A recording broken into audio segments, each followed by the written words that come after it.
If you fail to understand, then the same incredible terror that's menacing me will strike at you!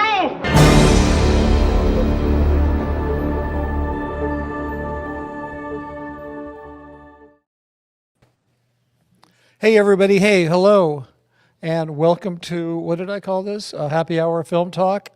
We're gonna do it, or was it, it's either happy movie film, I don't remember, but anyway, great to have you all here. Filming time, talkie time. Yeah, something like that. You're a little low. Hey, Rachel's experimenting using a cell phone because being a professional cinematographer, she thought she would do a little extra special, like, why don't we use the lowest technology possible? Because her wonderful partner took her laptop to San Francisco. Not a bad thing, it's just, you know, sometimes that happens. That's probably your story to tell, not mine, so. It is true. We have a MacBook Pro, which the cat knocked onto the ground and broke the screen on it. So that doesn't work for this because I'd have to stream from downstairs and it would be just like complete madness and chaos. Right, so right. Work. I got another one. Remember the one that I accidentally bought when I told you I accidentally bought a MacBook Air? Yeah. Yeah. And she was like, hey, I have this charge for a computer for a MacBook Air. Did you do that? And I was like, oh, I thought I was just looking at them. And I accidentally bought it. And she's like, well, you should probably just keep it anyway. So I can't really complain that she took it to San Francisco for the week because. Yeah, exactly, because it was an accidental purchase. Yeah, so she accidentally took it to San Francisco. No, I'm kidding. Yeah, that's awesome. So, yeah, we're going to change things up a little bit tonight. Sterling couldn't make it, but I thought we would press on without him. This is kind of a good test. That way I can find out if you guys are turning in for us or for Sterling. But so far, it looks like Sterling's out here. Exit. Yeah, he's out of here. He had to work or some crazy stuff like that. So anyway, but I thought we'd, a little housekeeping is in order. We were talking about Sean Connery, and here, let me see if I can find this.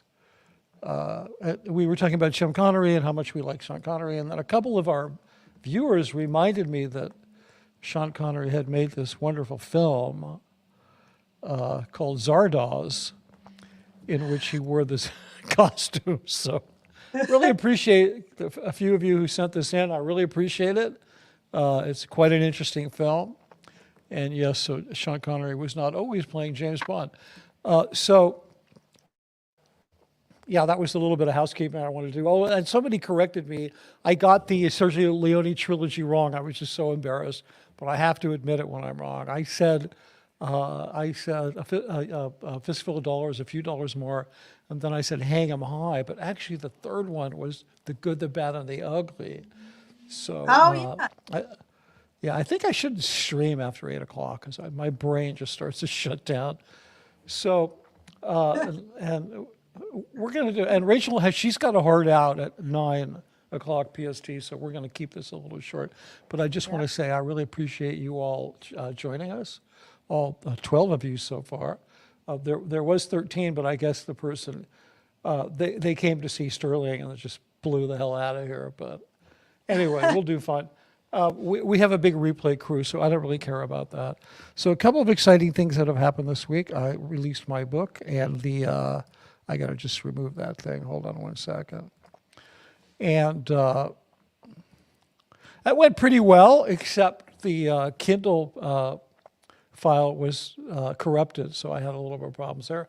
My apologies to those of you who had to return it, and there's a good file on there now, so you don't have to worry about it. And so sort of what happened was I thought I should do a video to maybe make up for putting a bad file up there. So I did this short, and I wanted to show it to you because, hold on a second. Hold on. I hate StreamYard, the way you bring things on. Sometimes they just start playing.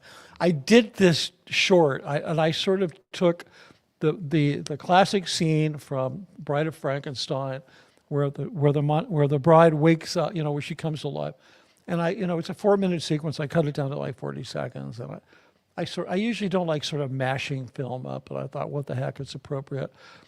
But I'm going to play it for you because I know you guys are familiar with this, and I want to start by talking about this movie because just revisiting this movie for me, I went back and I watched some of it, and it really is an amazing piece of cinema. I think it's greatly underrated today. But here's the short, which I'm playing because it's shameless self-promotion, but it's also a lead into something that we're going to discuss.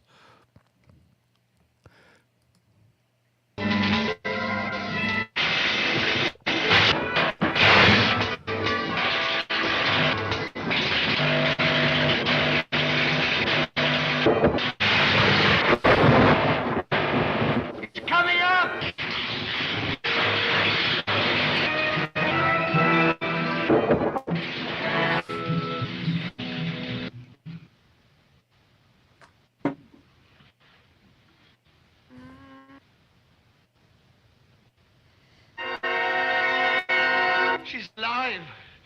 Alive!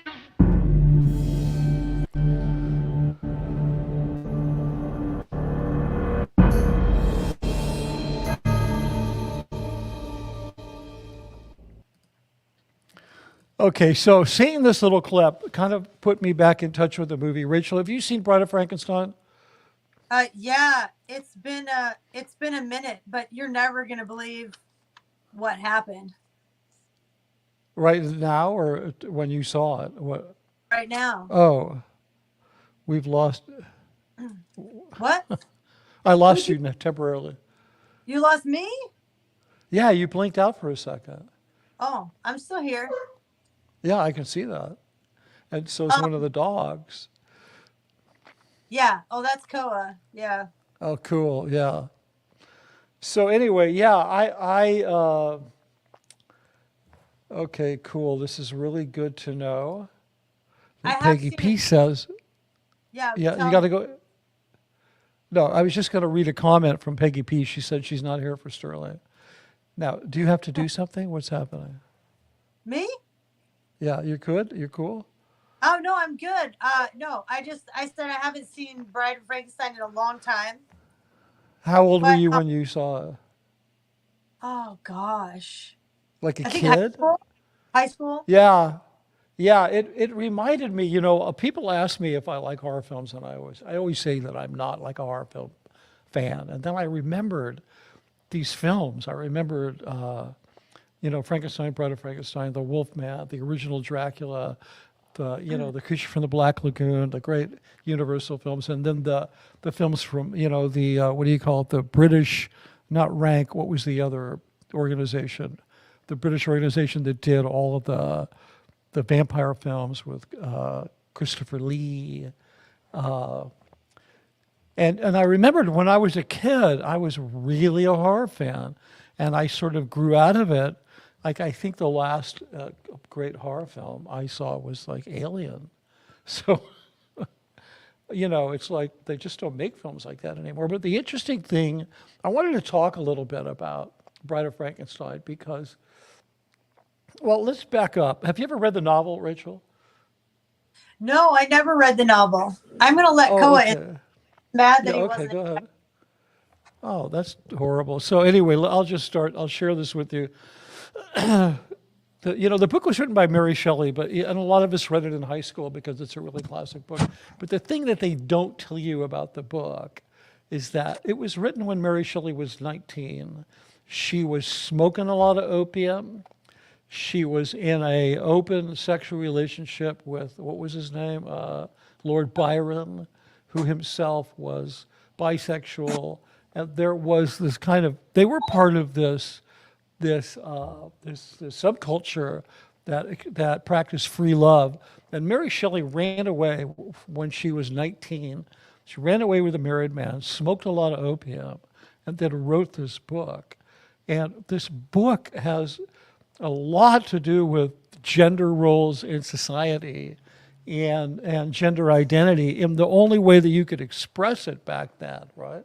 So then James, the Universal decides to make the movie, and they hire James Whale, who is a very noted British playwright and theater director, and he's you may, if any of you saw the film Gods and Monsters, that film was about James Whale. He was for his time period in the 30s, he was an openly gay director, and he made this.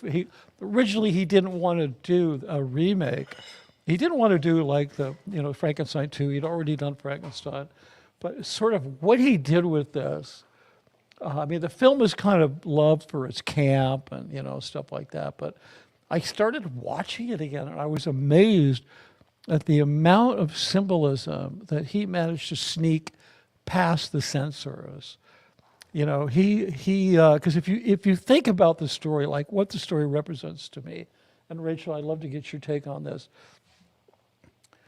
He like you think about Victor Frankenstein, he's God, and then he makes a man, just kind of like biblically like a God created man, and then woman is an afterthought. So it was kind of like the way that it's pushed on society. They took a rib from a guy and they made a woman, and so in the story, which is based on Mary Shelley's characters, the woman is like the afterthought, but and so then the monster. Like he goes off and he has this relationship with this blind mute, right? And that is kind of, to me, it's meant to be James Whale's kind of presentation of a heterosexual couple, right? Is the monster and the hermit, right? And then you have Victor Frankenstein. He brings in this other guy. What was his name? Proteus, Dr. Proteus. I'm trying to think of his name. The other guy that helps him, it was his idea to make a woman. And he's kind of his gay partner. If you really look at it, and the film, it is really like James Whale's statement on gender roles and gender identity in the only way that he could communicate it. So that's kind of my take on the film. And if you think about it, the Elsa Lanchester character of the bride, she wakes up and she's like some kind of proto-feminist. She's like, what? She's like really pissed off. Like, I didn't have anything to do with this. I'm not going to be controlled by these guys. Are you kidding? So anyway, that's my take on the movie. Yeah, I think it's like a few things. One, this is totally crazy because our 16-year-old wrote some trivia questions. You met her because you came to our house for Friendsgiving. Oh yeah, I'm sorry I forgot her name. What is her name? Laura. Right. I just called her scientist because she's like a 16-year-old brilliant like high school student who's going to be a scientist. So it like completely stuck in my brain. And she was calling you Steve Jobs. Yeah, once. Okay. So she kept saying, yeah, you remind me of Steve Jobs. They're like, Mitch looks like Steve Jobs, and he's so intelligent. Yeah, that's my brand right there. Yeah. And we played a movie trivia game. We did. I think I should have loaded some photos from that. So what do you guys think Rachel and I did on Thanksgiving? We played movie trivia. And we dragged our whole family into it. Yeah, and the dogs, and 3 dogs, like, my dog and your... Rachel and Mitch can't be on the same team. Rachel and Mitch can't be on the same team. Yeah. I was like, okay, we'll take the youngest kid, and then Mitch and I. And I'm like, I'm not as into pop culture as like the Yeah, but we gave them my son, who's really smart on pop culture. Yeah, I was like, it's going to be even. So we were actually pretty even. But then at the end, somehow, like, bang, bang, bang. It's this blockbuster movie trivia game, and you only have 30 seconds to like guess, and you have to like do a quote from one, and then the other one you have to do one word that explains the whole movie, and the other one you have to do charades and like act it out, and you have like 30 seconds, right? So somehow at the end we'd been missing all these ones and getting them wrong or whatever, but at the very end Mitch got strategic and he took the categories that we needed and put them all on the table on the board, and somehow Mitch and I just like got on the same wavelength. And he said one word and I guessed the movie. And then he did some like ridiculous thing acting it out, and I guessed the movie. And he did a quote, and I guessed the movie, and it was like bam, bam, bam. People were like, "What? What?" And we came. Yeah, they were sure that we somehow cheated, like that we somehow had, we were using our Jedi mind powers, and somehow that was breaking the contract of the trivia game. Movies, it's not fair. I'm like, but that doesn't mean we know, like pop trivia, Anyway, so Laura wrote a question for tonight. Several questions. Several. Oh, great! Questions. I don't think I want to hear them because she's way smarter than me. Nope. This is crazy, right? She wasn't here when we were talking. When I was talking to you on the phone, I was in Orange County on the way back, driving back here. They weren't with me. So she had no idea what we were going to talk about. And this is one of the trivia questions that she wrote. Can you read it? Or do you want me to read it to you? Who directed Boris Karloff in the something or other Bride of Frankenstein? Oh, no way. I'm not kidding. But I already said it, so I guess I win. It's James Whaley. But okay, go ahead. That's crazy. That's some weird stuff. Of all the gin joints and all the on the freeway from Orange County to LA. Yeah, so somehow she picked it up in the grand. Yeah, that blows my mind.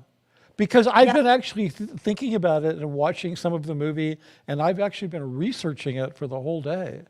Like I literally like pounding my brain on this film. Like I became obsessed with this film today. It's such an incredible example of German expressionism. It's like Fritz Lang on steroids. And then you had this very gay director, James Whaley, who was brilliant. He did some brilliant films, and he hooked the cinematographer who'd done 4 films for him. Was a total genius. Everybody was like on the same wavelength. The sets were like outrageous. It's universally considered to be much better than the original Frankenstein movie, and it's a total classic. And I'm bringing it back, folks. I'm just telling you, you gotta. Here's an assignment. Everybody watch Bride of Frankenstein. We'll talk about it next week. Watch party. So, Anyway, if it ever plays, because that they do screen classic films here a lot. Oh yeah, and it's been restored. Yeah, it's been. Everyone plays at the Egyptian or the Arrow or whatever. We'll invite you to a watch party. Yeah, we'll all go. We'll make Sterling sit through Bride of Frankenstein. I'm sure he's never seen it. It's not like one of these things that's on your list, and when you escape a cult, you're going to go watch Bride, although it should be. And the thing is, I never took it as I never got the humor that James Whaley intended. Like he was really imbuing this film, like the overacting and all that stuff. He did it on purpose. He was trying to make this thing like over the top, and he really pulled it up. There's a few things I love, like over the top and campy, done on purpose. Like sometimes I really love things like that, right? Yeah. Like John Waters, the original Hairspray. I love it. It's great. I love it. Yeah, John Waters, by the way, is one of my heroes. Okay, so I just want to go on record. So. Absolutely. And I met him at the Baltimore Film Festival No, you didn't. No, you didn't. Yes. You did not.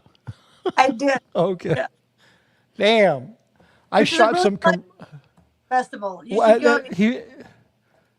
What's the name of it? The Baltimore Film Festival? Baltimore Film Festival. So film festivals are fun, Mitch. So if we got I used to go. We got to get you out of the house and we'll go to some film festivals. There's a film festival like every 2 weeks in Los Angeles. There's this one and that one. But just somebody saying my camera's okay. What's wrong with your camera? Somebody said it's not in focus. I probably bumped the camera because I do everything on manual. Everything. Oh, did you fix it? No, I'm not going to fix it now. It's like your first it's a little. Sleep? Say it again. Did your first AC fall asleep? Yeah, for sure. Yeah, I fired them and I forgot to rehire another one. I always do that on like projects on sets where I like don't have like a full crew or something, and something's like, I don't have a second AC, or I don't have whatever something. I'm always like, where's my second AC? Oh yeah, well, Did you wake them up? yeah, Wake them, get 'em to come exactly. here. Why am I carrying this camera case? Why, What the hell?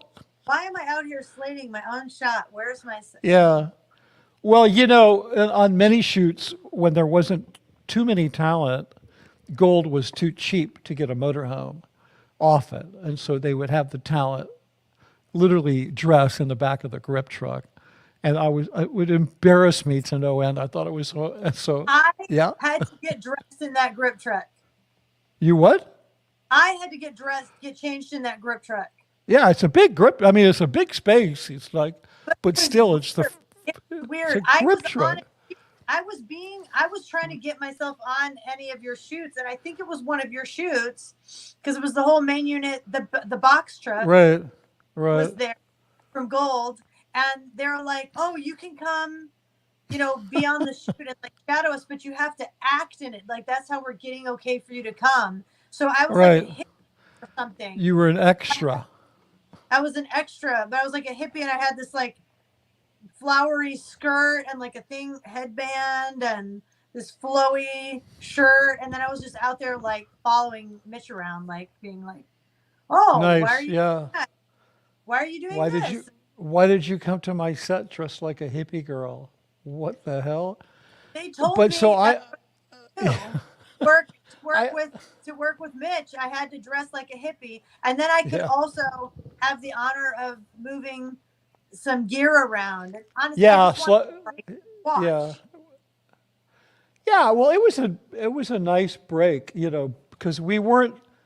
It was like those were not the traumatizing moments. Often, many of them. Sometimes they were, but something would go wrong, and people would end up staying up way too late, and blah blah blah. But for a lot of it. But I used to tell the talent, because also keep in mind, I'd be the only one. I'm bossing everybody around. And we lost her again. She'll be back. Yeah, she went black, but we didn't lose her name, so she must still be there. Anyway, my big excuse was I would tell the talent that the motorhome broke down. I'd apologize to them. I'm like, really sorry, you have to dress in the grip truck, but the motorhome broke down, and we're trying to get one here as soon as possible. So yeah, that always worked.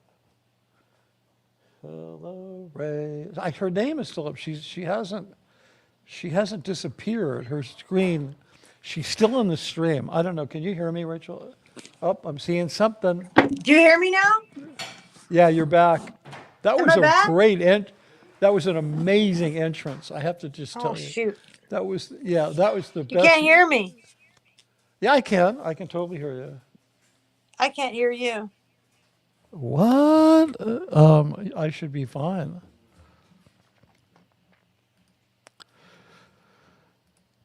Yeah, you should be able to hear me just fine. Uh-oh, now we lost her. Okay. So let me just carry on for a minute. That is very bizarre that her new child guessed that thing. And wow, so this is not going all that great tonight, but I really appreciate you guys coming by. Here she comes. There you are. Let me put you back in here. I'm just going to go this other way and use this not as good. So I got to be able to see what's going on. Yeah, but that looks fine. It looks okay. Yeah, hey, I'm like and we can hear. I'm like a Dutch angle here. Yeah, but I have the camera. The format is that vertical format. Speaking of John Waters, okay, so the two most famous film directors from Baltimore are, this is a trivia question for you, Rachel. John Waters and Oscar-winning director Barry Levinson. Okay, so here's the deal. Which of those two directors do you think was given the key to the city by the mayor? Hopefully John Waters. John Waters. Because they don't really care that all that, like Barry Levinson in Baltimore is like no big deal. John Waters is a big deal. Big Okay. deal. Yeah, I shot some commercials before I worked for Gold. I shot some commercials in Baltimore, so for an agency in Washington D.C. And so we picked up crews, from Baltimore, right?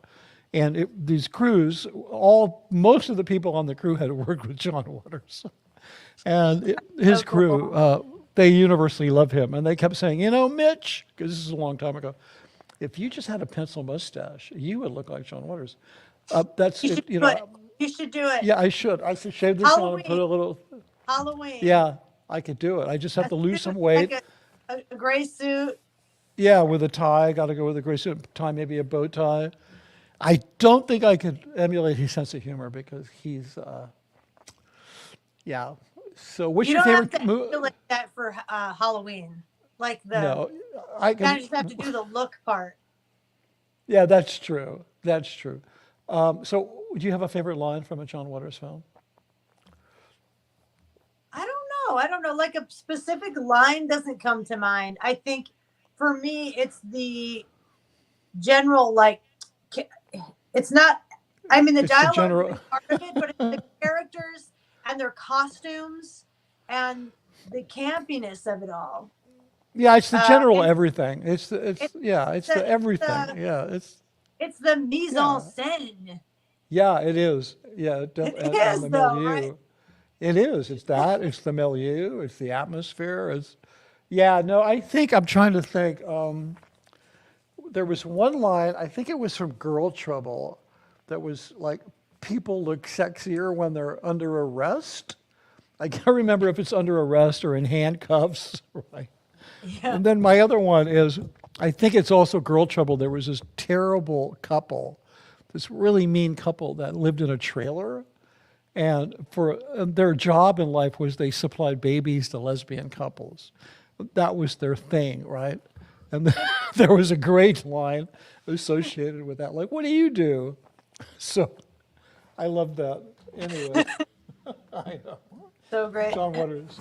Yeah, he's amazing. Speaking of camp and Bride of Frankenstein, when I was thinking back over it and whatever, it made me think of Rocky Horror Picture Show. Yeah, for sure. I mean, there was definitely so inspired, right? Because Rocky's trying to make the perfect man and like do this, create right perfect. Yeah, no, it's totally based. It's totally inspired by. Yeah, and they added. I don't know where the couple who showed up. That was Susan Sarandon and I forget the other guy.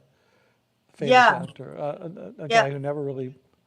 Yeah, we forget that was Susan Sarandon. That was her first big role. Was in that. Do a movie night with friends. Another DP friend of mine has like movie nights sometimes, and like has a projector in her backyard and like streams. Yeah, that's nice on a sheet. Yeah, exactly. Yeah, that's nice. We used to do that. When my younger son lived here, he had a projector. And he used to like to do that. He went out and he like pounded nails into big studs into the back of my house. I'm like, what are you doing? Anyway, it was fun. Yeah, so it was fun. Watched it because I hadn't seen it for years. But again, Rocky Horror Picture Show. It's the film is it's bad, but it's so good. Yeah, no, it has some great music in it. Good. It's that Bad Out of Hell. Yeah, no, it's got some. It's got Meatloaf. Come on. Yeah, and Tim Curry's amazing, and what is this? Oh yeah, this is a John Waters movie. Somebody saying, Lumi Dawa is mentioning that must be their favorite John Waters movie. Yes, but the thing is like Rocky Horror Picture Show. It's a camp version of what is already a really campy film. Yes. So it's kind of like a hyper camp infusion. It's like, it's like camp on camp. Because it's actually a scientific fact that if you take camp and reinterpret it and put camp upon camp, it doesn't increase linearly. It increases exponentially. Oh, well, the It's film was like the huge. I inverse mean, square law with light, right? So if you move a yeah, light yeah, a foot away, it right. doesn't, It's a logarithmic it equation. It's not decreases or increases right, logarithmic. It's the same with camp. right. I Yeah, didn't know it's the you did that. logarithmic rule of camp. Yeah, Yeah. so I'm proposing sometimes I wish I had Elon Musk money because I would do things like rent out the Cinematech theater and then do a double feature of Rocky Horror Picture Show and Bride of Frankenstein and invite all my friends because that would be like so much fun to see those films together. Well, in LA, you wouldn't even have to invite your friends. You could just like Yeah, advertise. if you wanted to fill a theater, yeah, you It would would just fill fill it. up.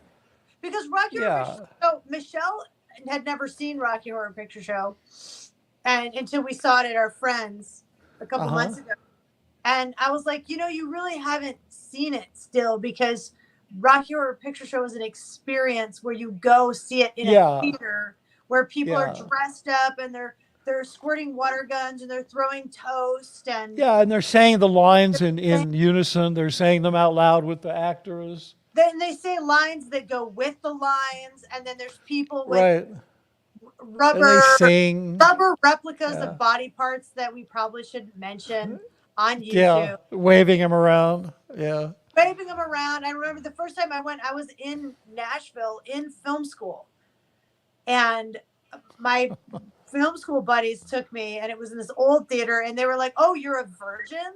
Because it was losing your Rocky Horror virginity, is what they call it. Oh, yeah. Right. Yeah, and Right. then so they did some symbol on me, so I got like, oh my gosh, it was fantastic. And I was like, Yeah. You this got is awesome. This broke. is so crazy. You got broken in. Yeah. Yeah. So yeah. So if everybody, the reason that I brought up the John Waters thing that I was told, oh, you would look at John Waters with a pencil mustache, is because you mentioned that. What's her name? I forgot. Your new baby girl, Laura. Laura.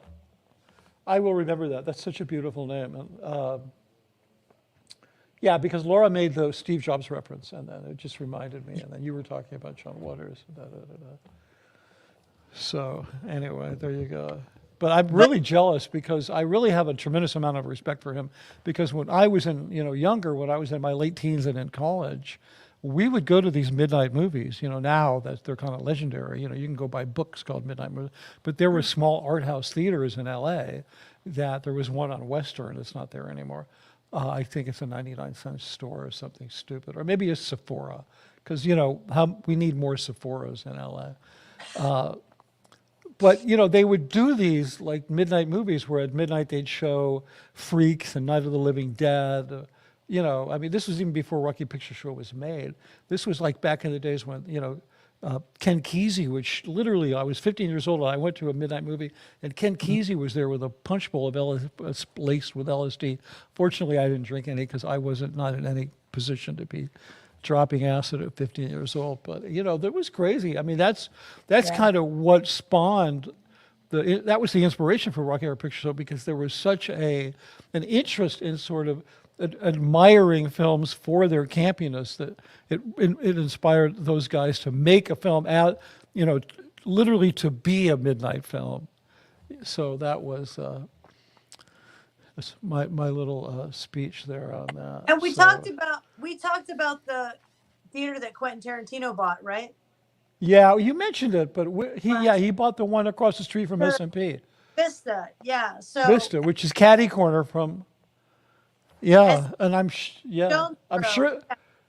Yeah, and do you think they're going to go safe point them? I was talking with Alex and Garen and Jeffrey earlier about the corruption of safe pointing. You think they're going to go try to safe point Quentin Tarantino? I want to be there with a camera. I want to capture that. So I would love to film that conversation. That would be amazing. It's going to work. Hey, look, Quentin, we're the studio next door, and we should be friends. If we want to keep that theater as safe ground, so he's also opening up the smaller theater with a VHS projector. Yeah, you mentioned that. Yeah, which so, I'm not there yet. I need to kind of get up to speed on that because I'm like, okay. It sounds to me like he's doing it, for the same reason that like the old proverb, why does a dog lick his balls? Because he can. So why does Quentin Tarantino open up a VHS theater? Because he can. So it's not because anybody ever wanted one, Oh, I want one. but yeah, of course you do. I Really? was Do on you really want it? I was on a shoot for actually for Hydro Flask and the that makes the like water bottles, and Yeah, they're filming a female skater, like an like Olympic like a skateboarder, skater girl. Oh, I thought you skater, meant skater girl. skater But you girl, like mean ice a skateboarder. skater. No, Oh, skateboarder, Olympic Olympic level skateboarder. skate. I got it. Yeah. So they brought this Canon XL1. Do you Yeah, remember those cameras? It's like long, absolutely. and then it had this little Yeah. back that was like I thought like that was a DV camera, but that was a VHS camera? I know it was mini DV, but Yeah, it mini was DV, so right. mini DV. So it was right after VHS. But But it totally analog.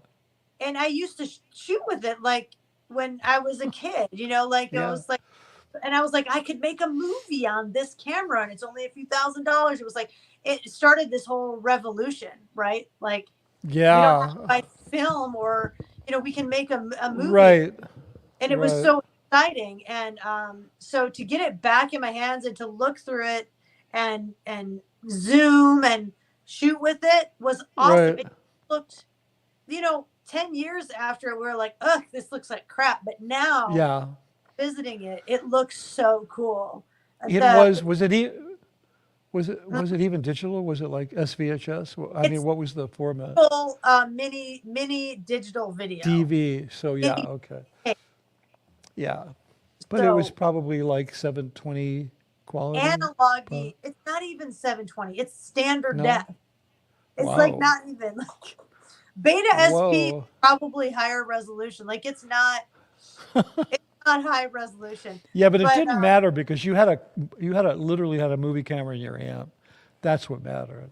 it just has a look, right, and a feel. So as we go through with cinematography equipment becoming so perfect, like Right. so I was at an ASC, American Society of Cinematographers event, and Right. somebody was telling me the story of Zeiss came out with these lenses, and they are no Arri came out with these lenses, Yeah. and they're like, these are the perfect lenses. I don't remember if it was Arri or Zeiss. I can't remember. But they came out with these lenses, expensive lenses, and they were perfect. No Right. aberrations. No, they wouldn't flare. The coating was just like these scientists and engineers worked in labs, and they made the perfect lenses, and they released them, and nobody bought them. Nobody rented them.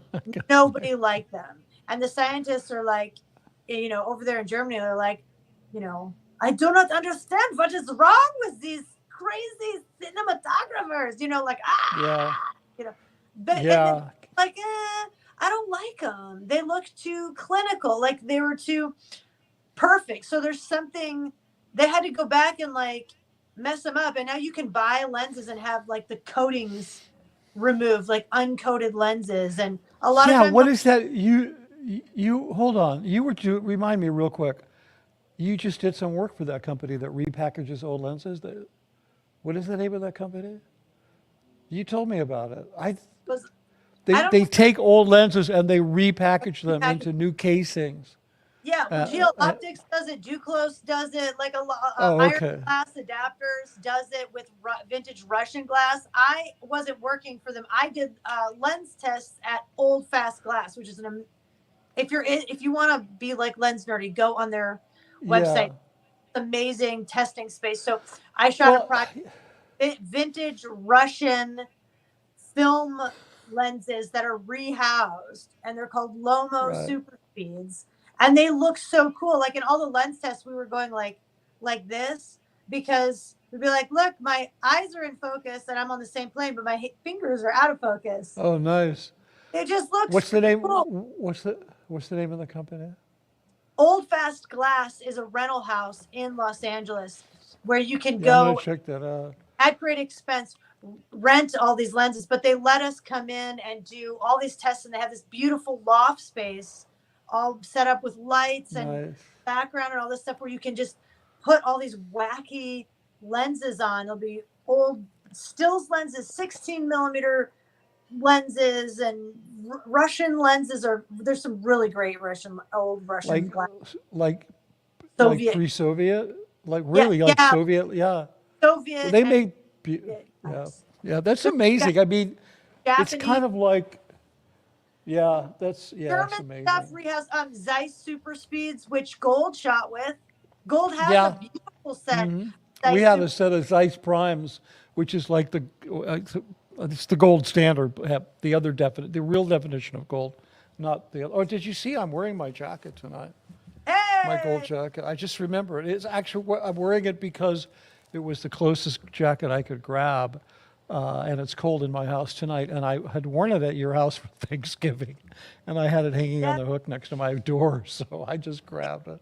If you were going to walk away with one thing, there you go, from gold, I wish you'd walked away with the Zeiss Super Speeds. Yeah, no kidding. I would trade this jacket. Well, actually, no. I wish I would have walked away with the tech films. Oh, well. Yeah, because that would have just been endless content. But it's okay. I rent super speeds all the time. And they get the old lenses get all wonky and stuff. And so they'll rehouse them now. And you can get them recoded or not recoded. And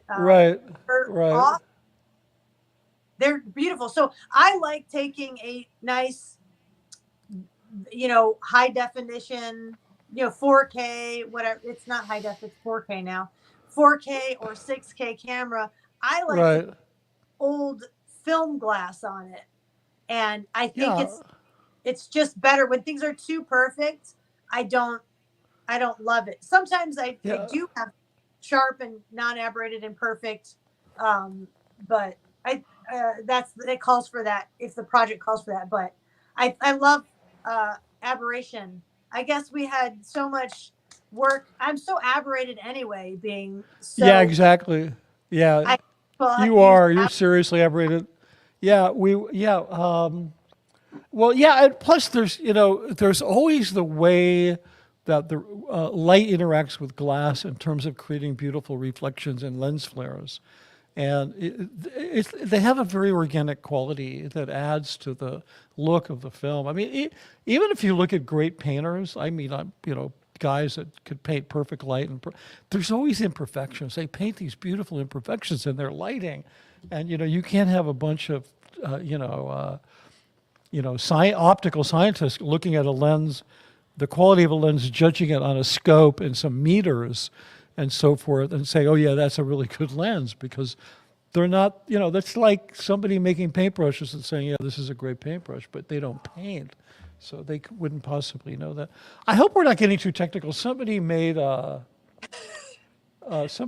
comment, not to change the subject. This is Shantae Peace. Don't be culty. Hey, I think she meant, would you wear this coat out in public? Public, yeah.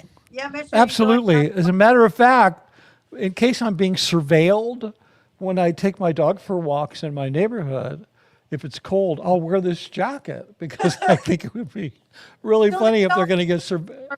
Thank you. In case Steve Jobs is walking by, they don't mistake you. That's the one guy I'm supposed to be tailing. Right. Yeah. I'm trying to help. I'm trying to help the PIs out, but literally I do wear it. There's a lot of places I live in the hills where you could hide and you could surveil me. And I'm thinking, if they get shots of me with this jacket, I don't know what they're going to do with them. Be crazy. Okay. I'm just going to put this up without reading it ahead of time. This was from George Smiley. I can imagine a Sea Org member rattling off Miscavige talking points to Tarantino. The studios of S&P were large enough to fit 27 Boeing 727. We use cutting-edge technology to restore door hinges. Yeah. That's pretty much it. It'd say, Quentin, you have to come over and see our door hinges, because they are insane. Yeah, that's an interesting meeting of the minds. I mean, it's kind of ironic that he bought a theater like literally across the street from the backside of Scientology Media Productions. Yep. Yeah. Okay, here's another one. Yeah, so George Smiley says, wear the jacket and put on a fake Santa Claus beard. I'll do that. I'll do that. Sounds good. I think I'll do that. We're Yeah, all just talking about facial hairstyles for Mitch. It's like a theme tonight. yeah, exactly. So what else? I guess, before we don't have a lot of questions here, which is fine. But we should do a couple of trivia. We blew Laura's. What else did Laura have? Does she have anything else? I have more from her. Yeah, let me hear it. This is a good one. In The Matrix, does Neo take the red pill or the blue pill? Red. Good. Yeah, you got it. Yeah. I think I have that same question. Okay, next. No, I don't. I'm just kidding. And next?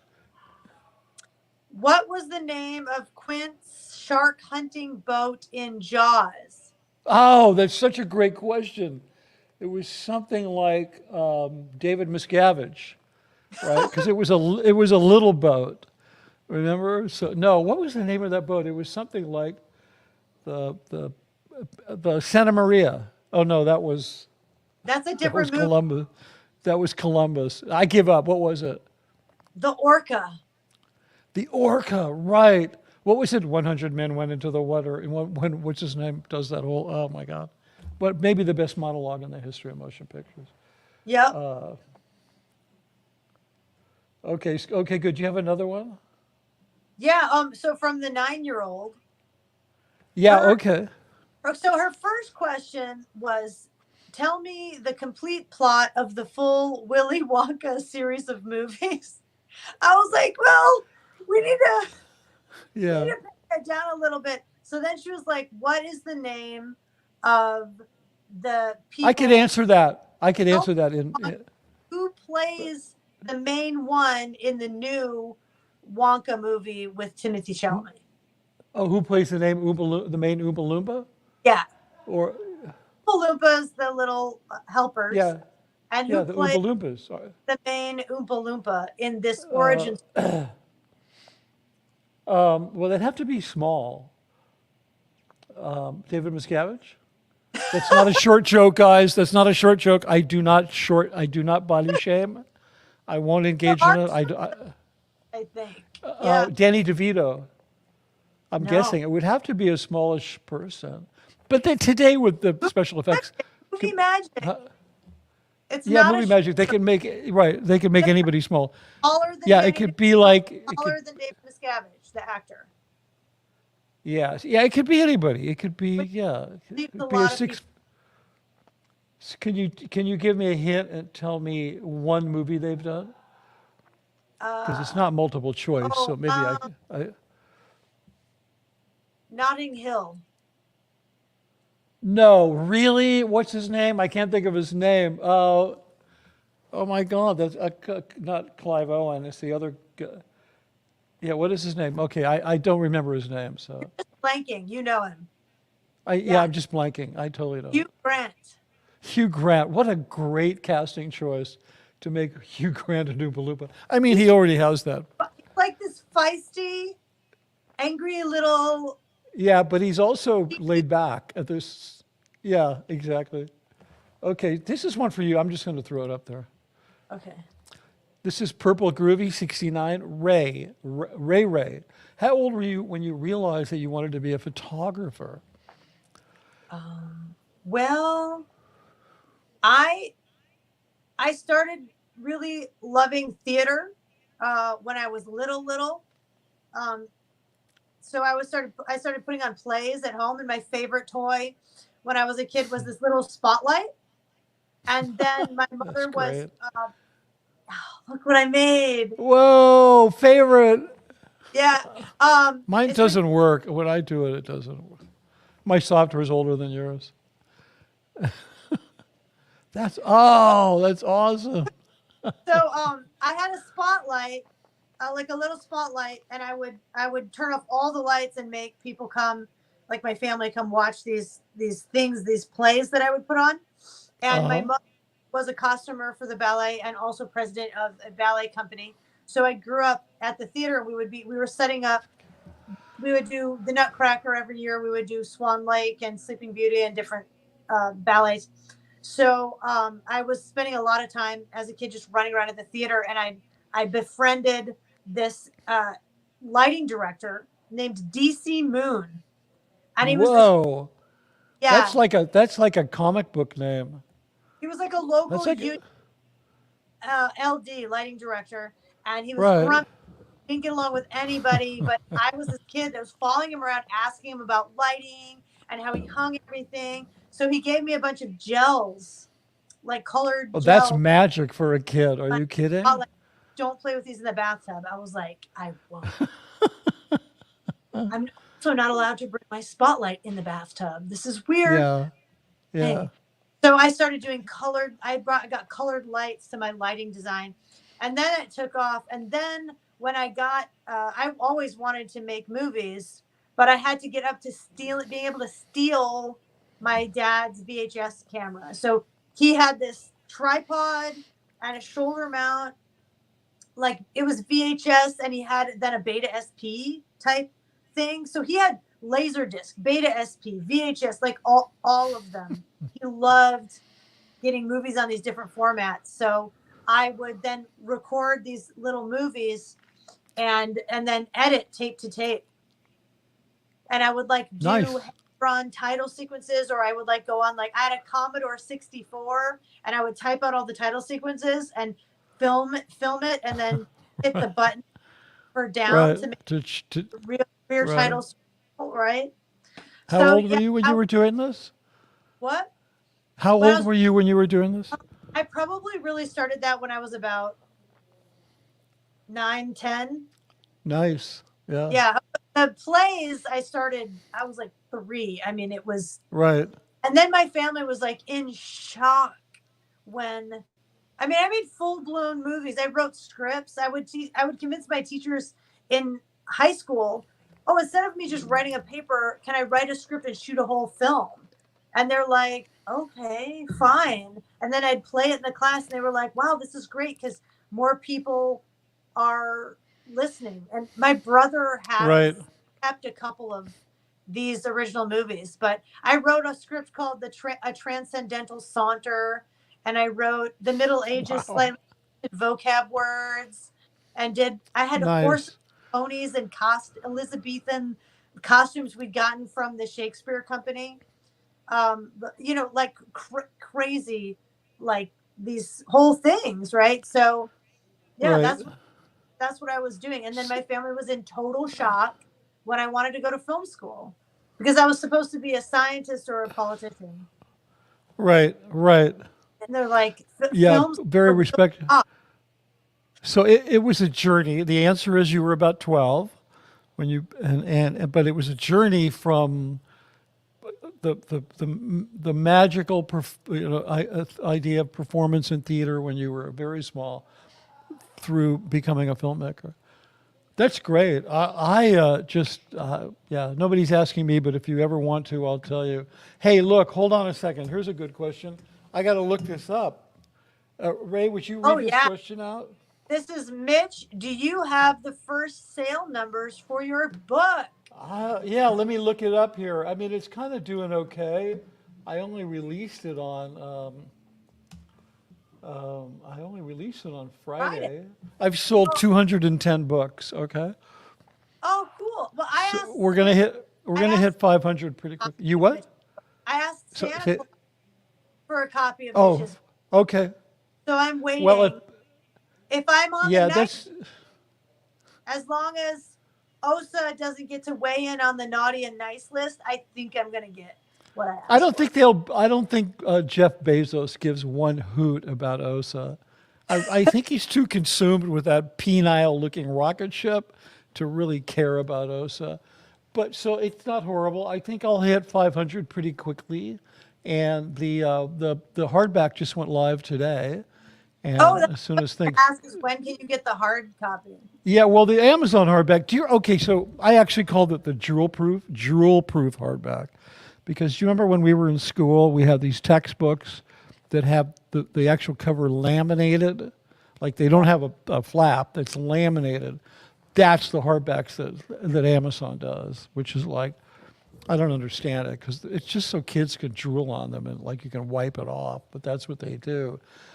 So I'm also going to be getting nice hardbacks with a proper dust jacket from Ingram's. That'll be going into bookstores, hopefully. I got to push that. That you can't get yet, right? Because I want one of those and get it signed. Yeah, hopefully by Christmas we can do that. Yeah, I'll write whatever you want in it.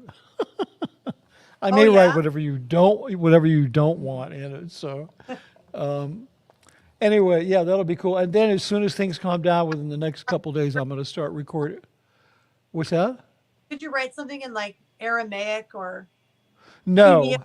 Or No. No, simple answer is no. I won't. I refuse. It's going to be in plain old English. You're breaking up. I'm kind of glad you're breaking up, though, because I'm kind of glad I can't hear what you're saying right now. Okay, hold on. Wait a minute. I've got another. Yeah, don't orange shame. I don't know what that means, George Smiley. Don't orange shame. Orange shame. Oompa Loompa. Oh, of course. Oompa Loompa. That is such a cool, obscure reference. Thank you so much. Yeah, somebody got Hugh Grant. Great. This is definitely a filmic crowd. Okay, so this is a question for you from ASEX222. Oh, no, Mitch Ray, this is for both of us. What do you think of Xavier Dolan? You first, Ray. I don't really think anything. I don't know who that is. I'm not Bitch, that is to us. I'm reading the names again. It's not to another stream. I don't know who Xavier Dolan is. Do you want me to Google it? Yeah, well, you have to Google it. Okay, here we go.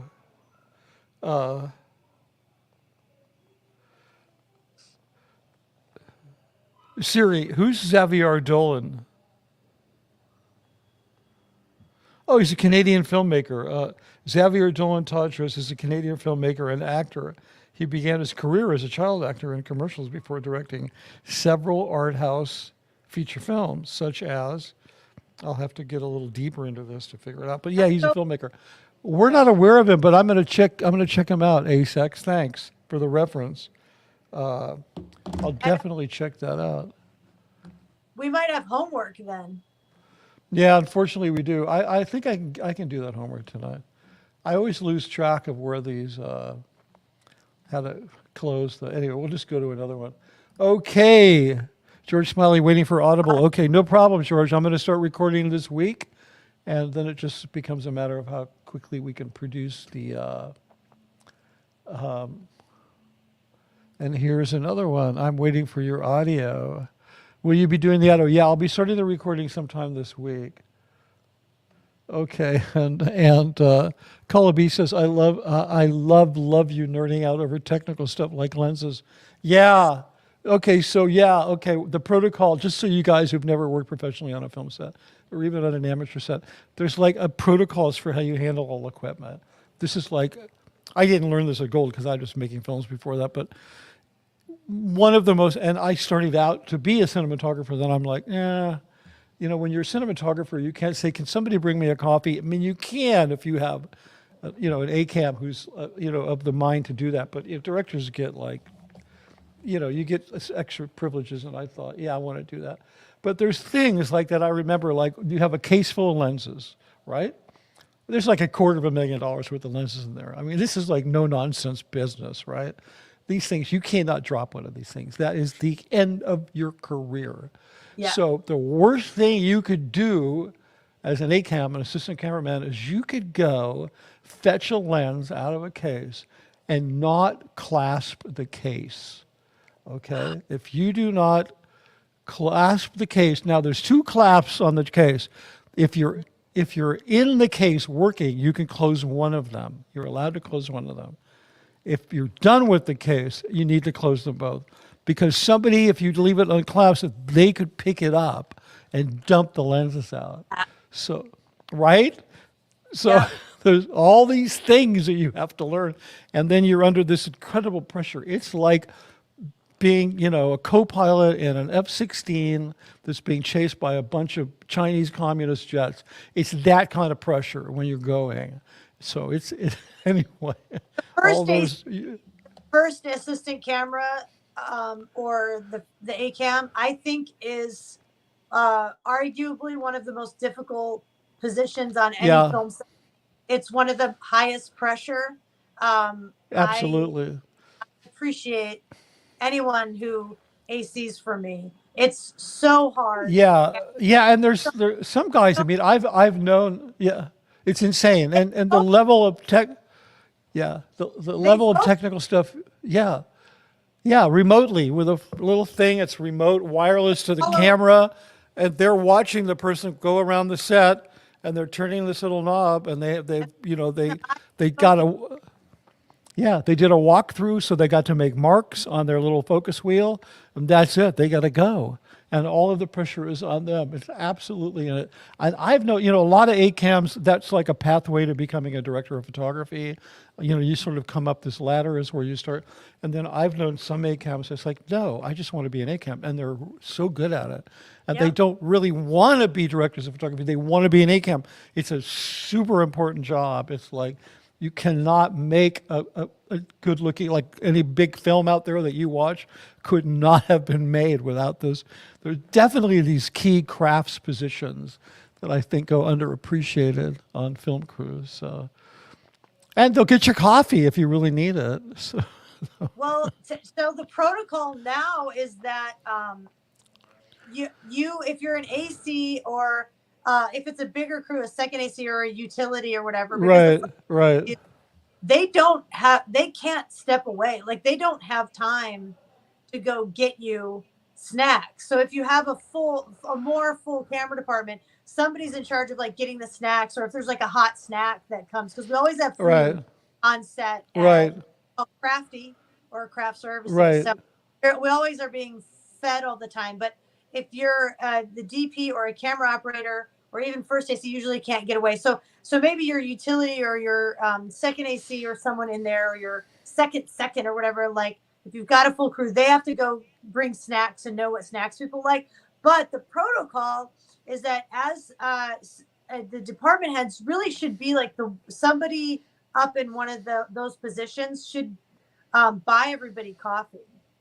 So I will buy my sometimes just like surprise. So like I'll try to like now and then do just hand people my phone and go, what do you want from this coffee shop? I'm getting it delivered. I used to do that for the whole entire Gold Crew, because you could like sometimes I was late, like in the morning. I'd be like, we'd be in downtown LA, and I'm gonna be like 15 minutes late. So, and I'd stop at Starbucks, and then they have these big containers of Starbucks, right? That each one has about 15 cups of coffee in it. And so I'd stop and I'd get a couple of those. It's not even a lot of money, and buy a bunch of pastries, and then you show up with that, and then nobody says you're late. It's just like, because you were considered, you were late because you got me coffee. They can't say you're late. It's just like, okay, I really appreciate this. Shante Peace, Don't Be Culty says, agree, Mitch's voice is perfect for Audible. Actually, somebody must have said it earlier, but but thanks a lot. And Ace X222 said, I think Mommy 2014 is really a good film from a filmmaker's perspective. They used a 1.1 aspect ratio for the majority of the movie. It's an interesting technique. So that would be 100% square. Do you know this film? No, you gotta go. Actually, you gotta go. We're out of time. Kids breathing down my neck. They gotta go. You gotta go. You gotta go. So listen, guys, we're gonna bring this to a kind of a controlled landing. So hey, say hi to the kids, and it's been great seeing you guys. And we'll have a little bit more for you next week. What I want you all to be doing is watching Bride of Frankenstein and thinking about the best stuff that you saw this year on streaming services, because we want to talk about that and do a little film trivia and not talk about Scientology. Okay, so we'll see you guys later. Take care.